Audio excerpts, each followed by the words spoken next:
Hey everyone, it's Henry John. I am here with Odds Jam, and I am super excited today to talk to you guys about all of the four MLB postseason games that are on tap on this Monday, thanks to some wild games, wild action over the weekend, particularly Sunday night's ALDS marathons, both of them really.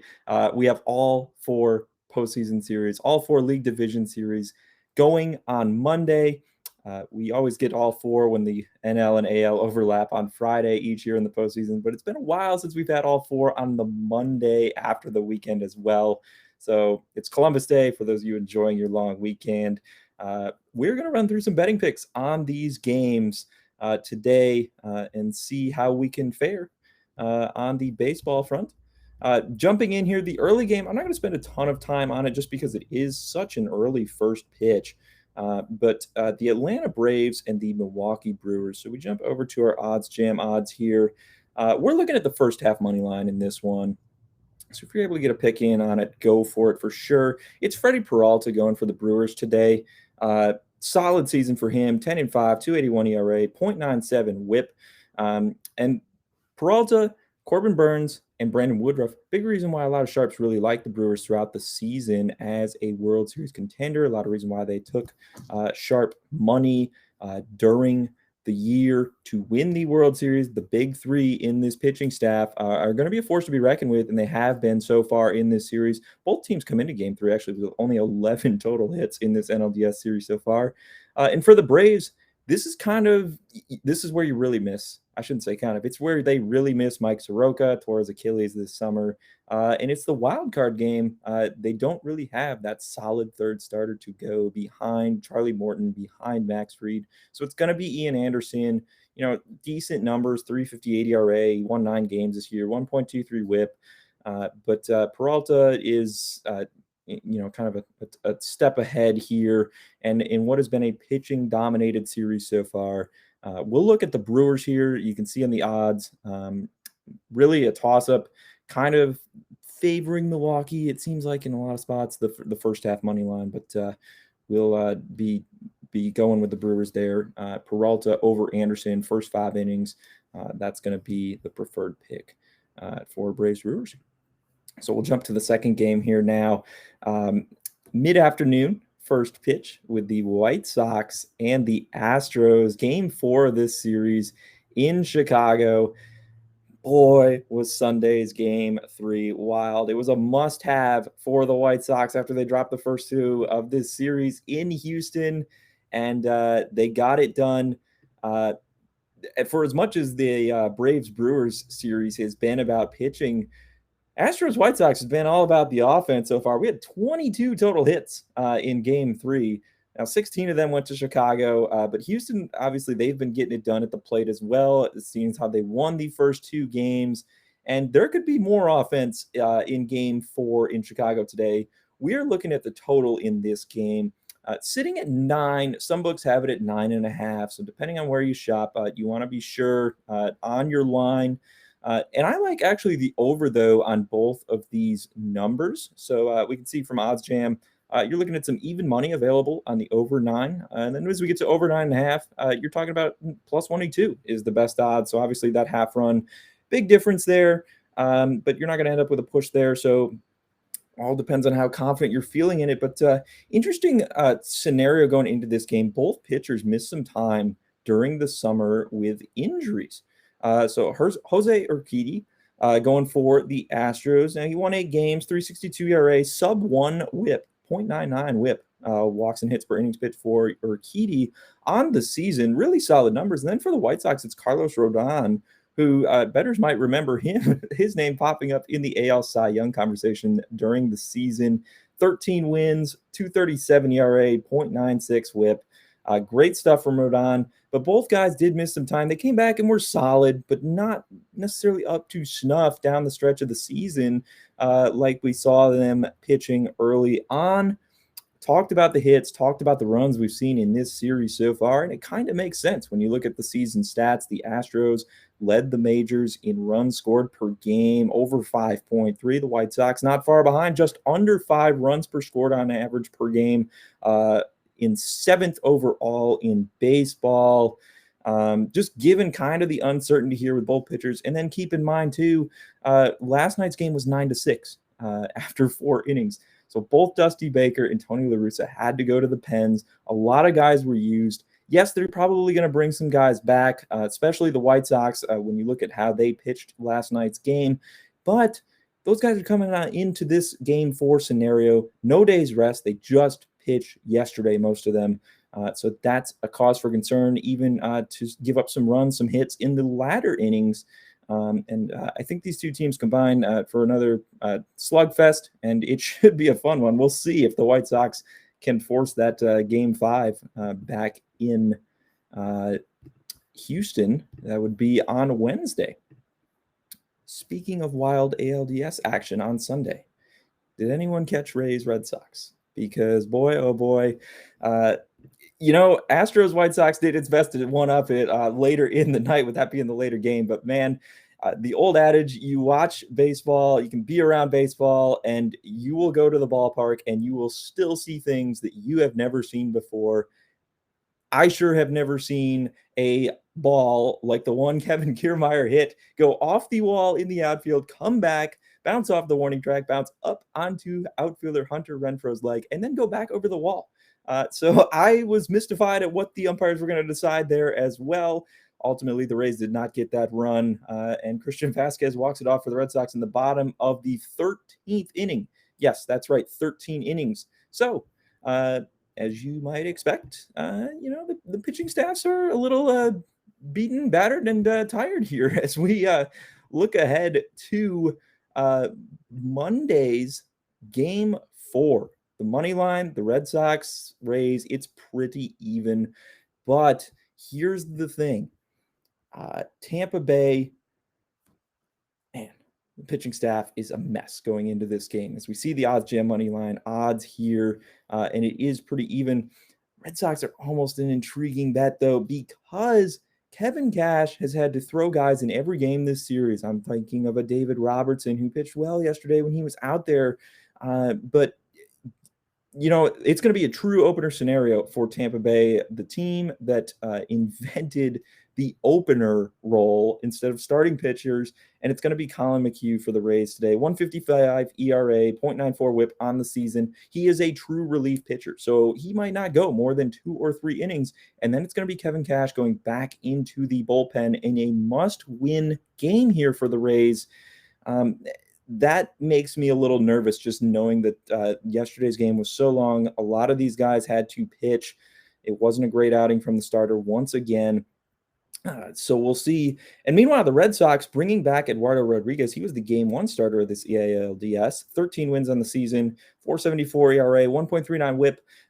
Interesting, though, both Rodriguez and McHugh, so both your starter and your opener for today's game, they got roughed up already by the opposing team in this series. Rodriguez didn't even make it out of the second inning in his Game 1 start.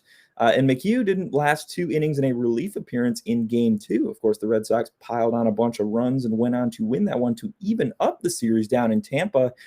So both guys have struggled a bit already in this American League Division Series matchup. There were 25 total hits in the game yesterday. So we've got iffy pitching situations. We've got a lot of hits. We've had a bunch of offense in this series so far. What do we want to do with that as far as betting? Well, we're going to jump to player total bases odds. And as we can see here, we got a couple books offering it. Odds Jam showing us the odds on these. We're going to start with a couple Red Sox. Right up here up top, Alex Verdugo. He has been swinging the bat extremely well down the stretch of the season. Came up with the big hit in the wild card game against the Yankees. He didn't do much in 6 plate appearances yesterday, just 1 hit. But this is a guy who has been cool, calm, and collected at the plate. He's been delivering for Boston on a number of occasions. And I mentioned the Rays pitching woes. I think Verdugo over 1.5 total bases worth a play, the plus money return. We can stay with the Red Sox for another option here with this same type of wager. Enrique Hernandes over 1.5 total bases. Again, if anyone's been following this Rays Red Sox series, Hernandez is on absolute fire right now. and he's even displaying power that we really did not see during the regular season. This is a guy who hit an inside the park home run of all things during the regular season. Well, he's gone a yard in each of the last 2 games. Yesterday's shot was an absolute just bomb. I think Hernandez, again, we're going to ride with the hot hand here. That's simply what we're doing with this pick. Over 1.5 total bases. The power's been there. You're playing in the hitter-friendly confines of Fenway Park again tonight. Red Sox faithful will be rocking, facing a bunch of Rays pitchers who likely pitched yesterday. I think Hernandez is going to see plenty of at-bats here and plenty of opportunity to do damage and go over that number. One final one. We got a couple of Red Sox in here. We might as well get a Ray in as well as we scroll down on the odds gem odds. Wander Franco, the 20-year-old rookie sensation for the Rays. What a bright future he has ahead. I mean, what a bright present it has been for Wander Franco. He has just been an absolute star since being called up during the season. Homered yesterday, had a couple hits, getting it done in this series. Over 1.5 total bases. I like that a lot for Wander Franco. In a game the Rays have to have arguably their best player. I know he's only 20 years old, but I think Franco can come up big for them today. I also have to say, we're looking at the total bases here instead of total hits. I would much rather bet on a guy to get a double, a homer, especially considering the Fenway Park, the short fence that we're playing with here, the park scenario, the pitching scenario. So we'll look at total bases with these guys instead of total hits. There is a slightly better return, obviously, on total hits for them to go up and have more than one hit in tonight's game, looking at these same players. But I don't know that the added return there from a betting standpoint is worth, is valuable enough to look at the hits as opposed to total bases. One other bet that I would like to bring to attention here with this game, and that is the first team to score. So we jump over to this. Now, the Rays are favored here. Okay, this is a must-win game for the Rays. I get it. Rodriguez got roughed up by the Rays in game 1. I get it. The Rays hit first in this game. If Rodriguez is bad again, Tampa Bay should score first. They get first ups, right? That all makes sense. But if Rodriguez gets through the first inning or first 2 innings unscathed, I think there's a real opportunity here to take the Red Sox at plus money, as we see there with odds jam odds showing us plus 130, the best odds available on Boston to be the first team to score. Fenway Park's going to be rocking. The Red Sox want to close this thing out. They don't want to go back to Tampa Bay for game 5. If Rodriguez can get a few clean innings, already discussed at length, the Rays pitching really mess coming into this game. They're going with the opener. How long will McHugh last? McHugh got roughed up himself. We got to remember that in a relief appearance. And what's behind it? What is Kevin Cash's plan behind Colin McHugh in this game? That remains to be seen. And riding the momentum from last night, I think there's, if you want a quick hitter in this game to be decided, well, we would assume quickly, just given how these two teams have been performing offensively and the pitching scenarios coming in. But I like Boston there, plus money as the first team to score in game 4. We got one more MLB postseason game to discuss on this Monday, and that is perhaps the most prominent of the 4 division league series, considering they were the 2 best teams in baseball during the regular season.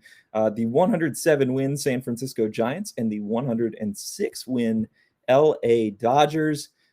This game 3 of the NLDS, taking place tonight, and they go back. They're transitioning the series down to Southern California, tied at a game apiece. So we jump to the money line odds. And I mean, the first thing that really jumps out here is you have to lay over $2 on the Dodgers in some spots to win game 3 of this series outright. Now you're like, yeah, over $2. The Giants were a game better. Both of the first 2 games in this series have been fairly competitive. I know the Dodgers kind of pulled away late there in game 2, but why are we laying so much? Well, really comes down to the pitching matchup here. Max Scherzer's back for the Dodgers. He pitched the wild card game. I know it didn't last quite as long as he wanted it to. He wasn't too happy about being pulled out there in the 5th inning by Dave Roberts, but 15-4 on the season, 2.46 ERA. .86 whip. He did this with two different teams, and he still might go out and win the NL Cy Young. That was a nip and tuck race for that award all season long, and I think Scherzer really, in the end, it's going to be hard to beat him out for that award. And of course, well over 200 strikeouts. For the Giants, it's going to be Alex Wood, who really had a solid season overall. Sub-4 ERA, 1.18 whip, 10-game winner. It's worth noting, for those looking to bet a side in this game, Wood and the Giants lost all three of his starts that he had against the Dodgers during the season. But still, it's really tough to lay over $2 on a postseason game. Might be worth taking a stab there with the Giants. Or betting it in play too, kind of seeing how the game plays out to start and considering it from there. Mentioned Wood against the Dodgers this season. Interestingly enough, Scherzer really, quote unquote, never faced the Giants this season. He had one start against them. That was back when he was with the Nationals, so before he was traded. And he never got out of the first inning because that was the game in which he injured his arm, I believe it was, and he had to miss a couple starts after that. So might be a little bit of unfamiliarity there. I'm not sure. But again, Scherzer hasn't faced the Giants hitters here this season either. So that's something else we have to consider going into this one. And that brings us to the total strikeout props here for both starting pitchers. Now we're going to focus on Max Scherzer. Over under 7.5 at most books is the odds out there. And we can see it's kind of juiced to the over. That seems to be where most of the money is going. However, you can find -109 and you got some juice in the under. So kind of back and forth, even split in terms of the betting action, betting market feel on Max Scherzer over under 7.5 strikeouts in this game. Giants struck out around league average per game as a team this season. They didn't strike out an awful lot. They didn't strike out an awful, not at all compared to other teams in the big leagues. But this is a disciplined lineup that really overachieved this year compared to preseason expectations, and they proved it. They're for real. They won 107 games. They didn't just do that by accident. And in this NLDS so far, the Giants have been the more disciplined team at the plate. Neither Los Angeles starter so far in this series has gone over 5 strikeouts. Walker Buehler, he strikes out just as many as Max Scherzer for that matter. His total strikeouts line got bet up from 4.5 to 5.5 at a lot of shops before game one. Finished with 5 on the nose, and he went into the 7th inning of that game. So even though he took the loss, he still pitched very well, and he could not get over 5 total strikeouts. And in game 2, Julio Urias finished with 5 as well. He pitched 5 innings, and the Giants, as a team in that game, even beyond Urias, only 8 strikeouts through the 9 innings in game 2. 7.5 is going to be tough. How long will Scherzer be out there? He didn't make it through the 5th inning in the wild card game. He had to grind against the Cardinals for every out. They were working counts against him. And could that be a similar scenario in today's game 3? The Giants have been disciplined in the series again so far. I'm looking to play under here on Max Scherzer's strikeouts, and I know that goes contrary to what you might typically want to do in a Scherzer start, but I think that is a high number to reach, and we will look to go under 7.5. One other quick player prop to throw out on this game. We look at our players to hit a home run. The odds on that happening. Will Smith, Dodgers catcher, over half a home run in tonight's game, plus 350. Odds Jam shows us the best odds on the board for this game. And, Will Smith has been swinging a bat really well. He's been coming up clutch for the Dodgers all year. Big hits in big spots from their catcher. He homered in game 2. I like Will Smith if I'm looking to play a guy to hit a homer in this game. Trey Turner, his teammate right above him, has been super hot as well. Doesn't quite have the same power. Look for Will Smith to put one deep if you want to put a little sprinkle on that plus 350. He has good numbers against Alex Wood. Hasn't faced him a ton, but 333 batting average against him. So perhaps could even come off the Giants starter in this game tonight. All righty. That wraps up our run through all 4 MLB postseason games on this Monday. Sit back, enjoy the action. Hopefully you can pick some winners, and be sure to shop around for the best available odds on all your baseball betting picks. Odds Jam has you covered. I'm Henry John, looking forward to coming back and discussing more baseball, MLB betting tips, strategy, and picks with you soon. Until next time, take care and enjoy today's playoff baseball, everyone.